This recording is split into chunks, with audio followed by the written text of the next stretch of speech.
सीधा हाथ।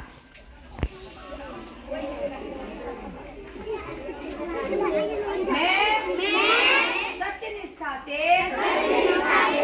शपथ लेती हूँ कि मैं राष्ट्र की एकता अखंडता और सुरक्षा को बनाए रखने के लिए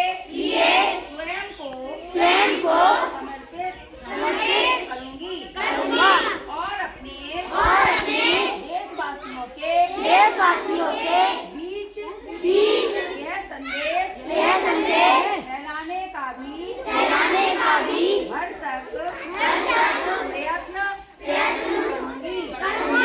मैं यह शपथ अपने देश की एकता की भावना से ले रही हूँ, जिसे सरदार वल्लभ भाई पटेल की दूरदर्शिता एवं कार्यों द्वारा संभव बनाया जा सका।